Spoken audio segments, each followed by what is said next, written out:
آپ کے آخری فرزند کے اصحاب کتنے ہوں گے؟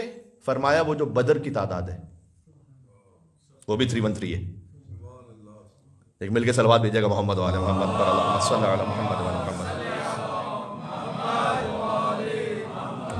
ایکچولی ابو سفیان نے میسج بھجوایا تھا مکہ کہ محمد صلی اللہ علیہ وآلہ وسلم اس نے اونٹوں کو ہمارے قبضے میں لے لیے.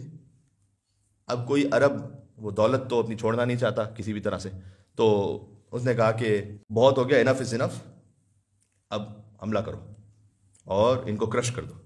تو وہاں سے ابو جہل، ابو لہب، عتبہ، شیبہ، امیہ بن خلف، انہوں نے ایک لشکر بنایا. ابو لہب تو خود نہیں آیا تھا اور ابو سفیان بھی خود نہیں آیا تھا، ہندا بھی نہیں آئی تھی، اسی لیے بعد میں اس نے بدلہ لینے کے لیے وہ عہد میں آئی تھی.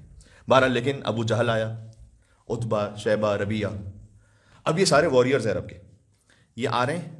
حضور مکرم نے اس وقت مدینہ منورہ میں جو ان کے اصحاب تھے اس میں خطبہ دیا. فرمایا کہ مکے کے کفار کا لشکر تم پر حملہ کر رہا ہے، تم میں سے کون ہے جو ساتھ دے گا؟ سب سے پہلے جو اٹھے وہ حضرت ابو بکر تھے. انہوں نے فرمایا کہ یہ بڑے بڑے شجاع ہیں، ان سے لڑنا بہت مشکل ہے، ان کی جو تعداد ہے وہ بہت زیادہ ہے، ہماری کم ہے. ان کی تعداد تھی 950، اور 950 میں گھوڑے بھی ان کے پاس ہیں، تلواریں بھی ان کے پاس ہیں، یہ سب کچھ مسلمانوں کو کچھ بھی نہیں. اس کے بعد حضرت مقداد اٹھے. حضرت مقداد نے کہا کہ یا رسول اللہ، ہم آپ کے ساتھ وہ نہیں کریں گے کہ جو جیوز نے کیا حضرت موسیٰ علیہ السلام کے ساتھ، ہم وہ نہیں کریں گے. ہم آپ کو تنہا نہیں چھوڑیں گے. انہوں نے یہ کہا تھا کہ جاؤ اے موسیٰ اپنے خدا کے ساتھ خود ہی لڑ لو فرعون سے، ہم آئیں گے آپ کے ساتھ، چاہے ہمیں سمندروں میں ڈوب کر گزرنا پڑے.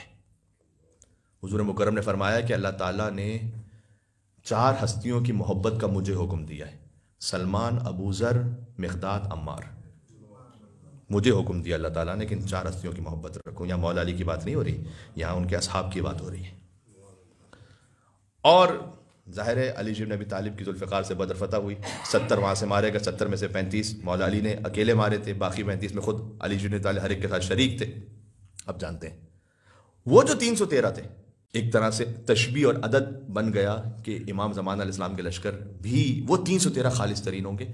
کہ جب امام صادق کے پاس کوئی آئے اور اس نے آ کر یہ کہا کہ بنی عباس کے خلاف اٹھتے کیوں نہیں، قیام کیوں نہیں کرتے؟ امام نے کہا کہ کتنے ہیں کہ جو قیام کریں گے ساتھ میں؟ کہا مولا بہت ہیں، میں خود آپ کی نصرت کروں گا. امام نے کہا کہ وہ تنور ہے، جا کے بیٹھ جاؤ اندر.